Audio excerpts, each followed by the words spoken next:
Tout d'abord, merci pour votre participation et honoré d'être la première session pour la keynote, donc pour ce salon CFIA 2024.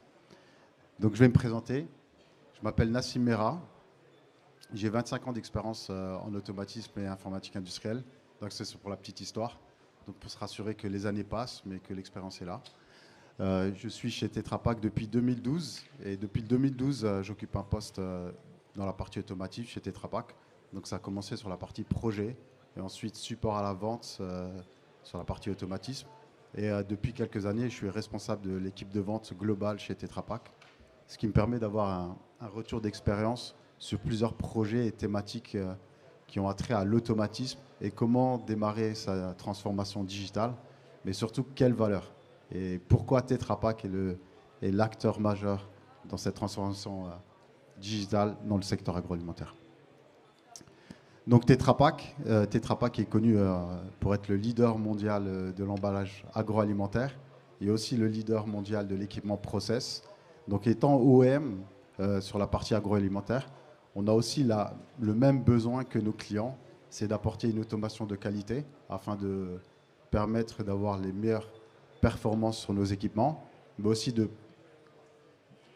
délivrer les engagements qui ont été pris en termes de performance, qualité produit et performance équipement. Donc Tetra Pak, c'est 24 000 employés à peu près dans le monde, répartis sur 27 marchés qui supportent 52 pays. Mais si on fait un focus sur la partie automatisme, et ce qui est méconnu, c'est que Tetra Pak, c'est plus de 600 ingénieurs automaticiens répartis sur 17 centres de projet avec 8 pôles de formation technique et on a un peu plus de 250 ingénieurs pour la partie développement R&D pour développer nos propres solutions d'automation pour répondre aux besoins stratégiques de l'agroalimentaire. Si on ajoute à cela la partie ressources, on a une installation et une base installée de plus de 1000 installations qui fonctionnent avec nos librairies d'automation. Et j'insiste, c'est 1000 installations, ce qui en fait que c'est la plus grosse base installée dans le monde agroalimentaire avec une solution dédiée pour l'agroalimentaire et un MES. Donc pourquoi démarrer une transformation digitale et quels sont les enjeux? Donc avant de commencer de parler de la technique et quels sont les apports de la transformation digitale, c'est de faire un point sur quels sont les vecteurs ou les facteurs qui vont déclencher cette transformation digitale. On va parler d'environnement, donc il est clair que le challenge pour tout le monde et l'enjeu c'est de produire plus en utilisant moins de ressources, mais c'est aussi de produire plus de meilleure qualité et aussi de produire de nouveaux produits avec moins de ressources, que ce soit en matière première ou d'énergie, ou en tout cas de ressources humaines aussi en termes d'opérateurs. C'est la partie démographie, donc sans parler plus, et tout le monde est informé sur la partie population, taux de natalité baissant, population vieillissante, les personnes qui désertent les villes pour aller dans les communes. Le plus grand enjeu pour l'agroalimentaire, ça va être d'embaucher des nouvelles ressources et de garder les talents. Donc ça va être la problématique de comment attirer la nouvelle génération dans une usine qui va encore utiliser du papier, un stylo sur des rapports quand la population, cette nouvelle génération est adepte du smartphone et d'avoir la donnée en temps réel et de la donnée juste. Ensuite, c'est aussi quelle est la place de l'usine agroalimentaire dans la chaîne de valeur, puisque dans la chaîne de valeur, aujourd'hui, on était habitué à avoir une chaîne de valeur très linéaire, le fournisseur qui envoyait ses produits à l'atelier de transformation et de l'transformation sur la partie fournisseur. Aujourd'hui, avec les nouvelles technologies, avec les réseaux intégrés de communication, on est passé sur ce qu'on appelle un omni-channel. Et donc là, tout le monde peut communiquer avec tout le monde, ce qui fait que le consommateur final, lui, va avoir un besoin de traçabilité et de connaître d'où vient le produit et l'origine de son produit et comment il a été produit. Donc là, on va être aussi sur une problématique de comment échanger les données, quelles sont les données qu'on va échanger, mais le plus important aussi, c'est de protéger ces données et de son savoir industriel. Ensuite, il y a la partie transformation numérique. Donc là, il est clair que si on regarde il y a 5 ans en arrière et aujourd'hui, les nouvelles technologies sont abordables d'un coût sur l'aspect financier, mais aussi sur l'aspect technique et complexité. Aujourd'hui, si on regarde tout ce qui est système de rapport et de dashboard, tout le monde peut faire son propre rapport et dashboard. ce qui n'était pas vrai il y a 5 ans. Il fallait une vraie connaissance sur la partie informatique. Donc la vulgarisation de la partie et de l'outil technologique permet d'envisager aussi comment recréer son usine, mais aussi revoir ses process de fabrication et aussi de les faire de façon transparente pour échanger de la donnée et de montrer qu'on est vraiment, qu'on répond à toute la partie réglementation sur la partie agroalimentaire et qu'on fait preuve de transparence sur la chaîne de valeur, sachant que les consommateurs finaux aujourd'hui sont très attentifs sur les problématiques de qualité, sur les problématiques de transparence et sur les problèmes de contamination. Ensuite, il y a la partie régulation. Donc ça, c'est quelque chose qui prend de plus en plus de place dans la partie transformation digitale. On entend parler du WEF, du World Economic Forum, qui a développé un outil d'assessment qui s'appelle le CIRI, donc, ce qui permet de... Ce qui permet de savoir concrètement quelles sont les solutions qu'il faut appliquer sur quel processus de fabrication et aussi quels sont les gains potentiels qu'on peut avoir en place. Et après, il y a la partie cybersécurité avec la régulation NIS2. Donc, à partir de l'année prochaine, tout le monde devra répondre à ces problématiques de cybersécurité. Quand on parle de cybersécurité, il est intéressant de voir de où on part. Aujourd'hui, d'après notre étude, il y a plus de 95% de directeurs industriels qui disent qu'aujourd'hui, la cybersécurité, ce n'est pas un enjeu technique, c'est un enjeu business, puisqu'il peut y avoir un vrai impact sur la renommée de l'entreprise, mais aussi l'impact qu'on peut avoir sur les outils de fabrication. Quand on va demander, est-ce que c'est que la cybersécurité sur la partie qui est un enjeu ou un enjeu business? Non, il y a aussi un enjeu pour aborder ce défi-là, que ce soit en termes de cybersécurité, en termes d'adoption d'outils digitaux. C'est aussi la réalité de où on part sur l'outil industriel et quel est le parc industriel aujourd'hui en France. C'est pour ça qu'il y a plus de 95% des acteurs dans le monde agroalimentaire qui disent dans les 5 prochaines années, ma priorité, c'est d'automatiser, de connecter et d'intégrer. Donc automatiser, connecter, intégrer, c'est un peu les buzzwords aujourd'hui quand on parle d'industrie 4.0 et d'usines connectées. Mais le besoin aujourd'hui et le challenge, c'est d'accéder à la bonne donnée, à celle qui en temps réel va apporter de la valeur, mais aussi de pouvoir agréger cette donnée pour apporter de la valeur à d'autres acteurs de la chaîne de valeur. Donc aujourd'hui, c'est le besoin premier, c'est d'avoir accès à la donnée au bon moment. Si on parle d'accès à la donnée, d'outils technologiques, d'enjeux sur la cybersécurité, le premier défi, c'est comment intégrer toutes ces bonnes pratiques du monde numérique dans mon usine et comment apporter de la valeur à chaque fois que je vais investir et quel va être le retour sur investissement. C'est pour ça que Tetra Pak, nous, en tant qu'OM dans le monde agroalimentaire, on a aussi les mêmes défis puisqu'on a des outils de production. Donc, on a aussi fait notre transformation digitale. On a une division service qui vont aider nos clients à améliorer leur taux de rendement synthétique, la partie qualité, la partie perte matière, en appliquant des outils du monde Lean, Six Sigma et du Digital Manufacturing. Donc en combinant la connaissance métier sur le design des équipements agroalimentaires, en combinant notre connaissance sur le monde automation et les bonnes pratiques en termes de librairie d'automatisme et de MES, et en intégrant notre connaissance en termes de World Class Manufacturing et Digital Lean, et sur le retour de notre retour d'expérience d'avoir adopté ces outils de transformation digitale, nous avons développé un standard, un guideline qui, sur 2 segments, vont permettre d'identifier quels sont les besoins techniques, quelle est la situation de votre usine, quelle est la solution à apporter et qu'est-ce qu'on va apporter en termes de valeur. Donc concrètement, si on va un peu plus loin, c'est une partie, on a l'automation, donc la technologie, donc c'est quelle solution, quelle partie technique. À droite, on a l'expertise sur la partie Lean Manufacturing, Six Sigma et d'amélioration continue, qui vont être appuyés par nos experts du monde agroalimentaire dans chaque division pour permettre de définir quelle est l'usine connectée. Ensuite, on va parler d'usine connectée, d'avoir d'accès à la donnée. Après, la finalité, c'est d'apporter de la valeur. Et quand on va parler d'apporter de la valeur, c'est de réduire votre coût total de production.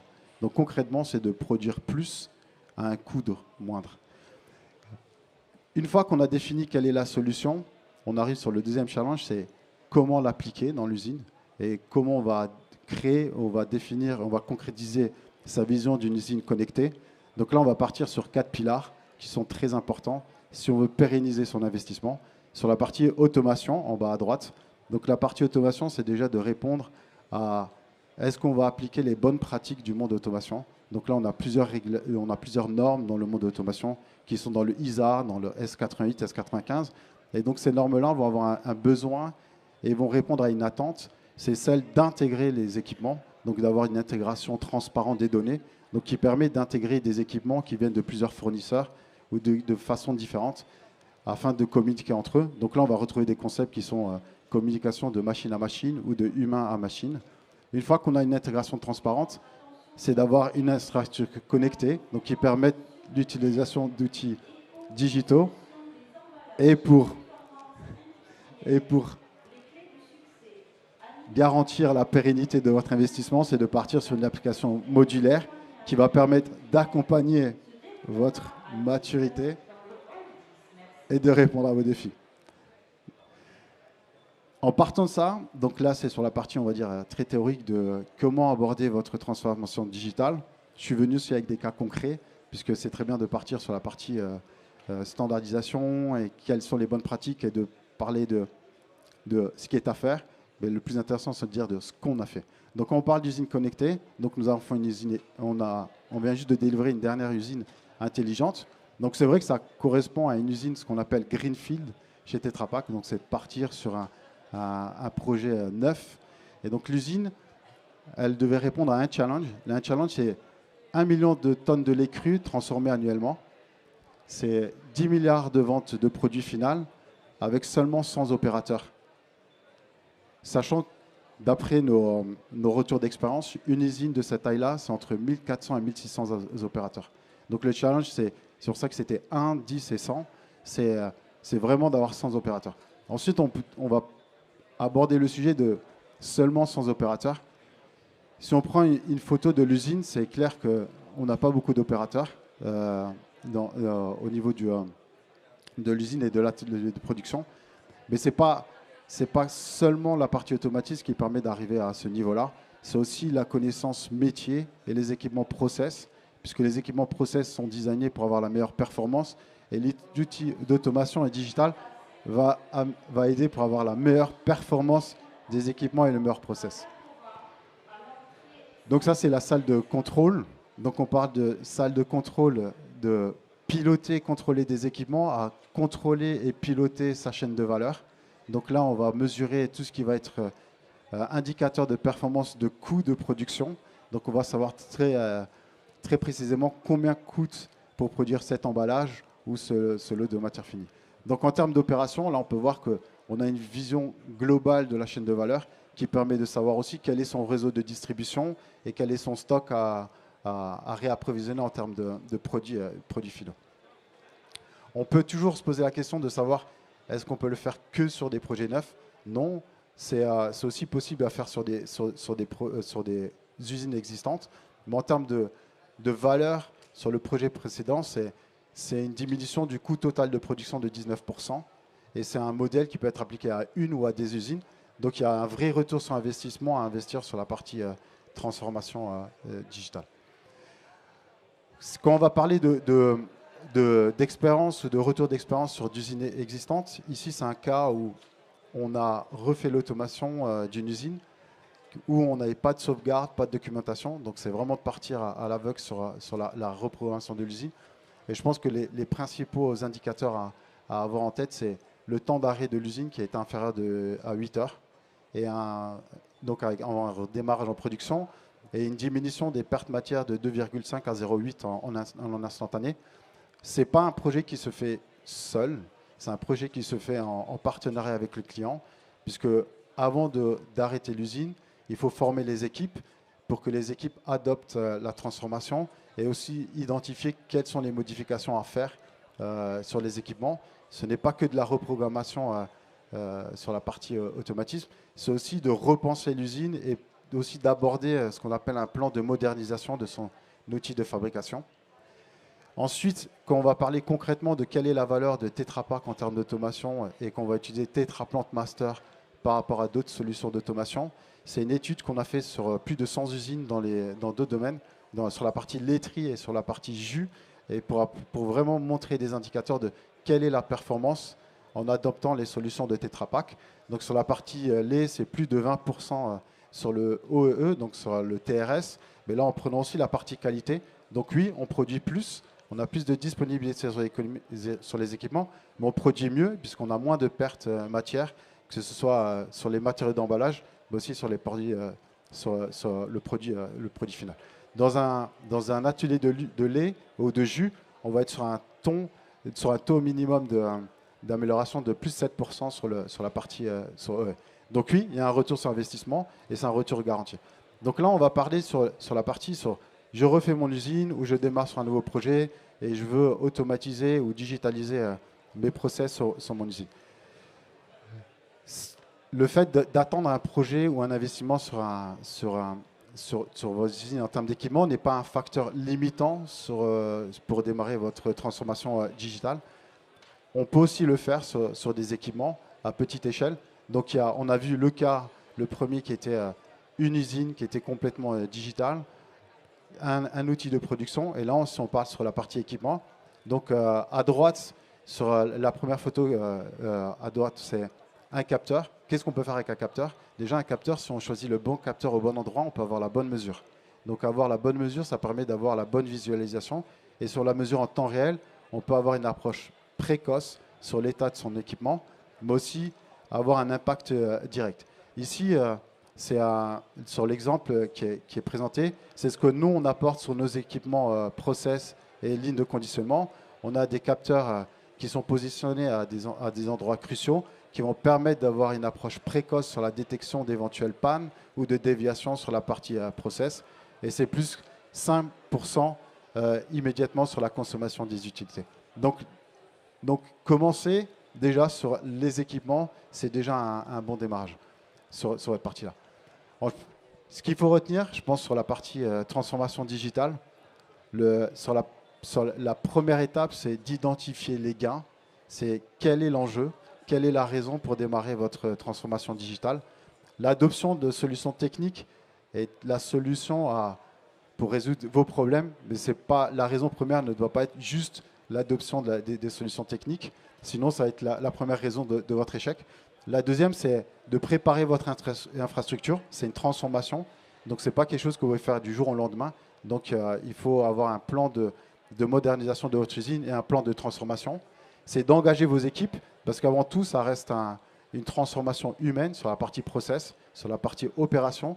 Donc, il est très important d'engager vos équipes dès le début, dès la définition de votre transformation digitale, mais aussi de les accompagner pour vous supporter sur cette transformation. Et je pense que le maître mot de cette présentation, c'est qu'il s'agit d'équipes, de process et d'outils. Si vous avez besoin de plus d'informations, je serai avec un grand plaisir d'avoir une discussion avec vous. Donc, Tetra Pak, c'est All 8, stand C32, donc juste après les Innovation Awards. Et je souhaite grande chance à mon collègue Vincent pour l'Innovation Award. Merci, au revoir.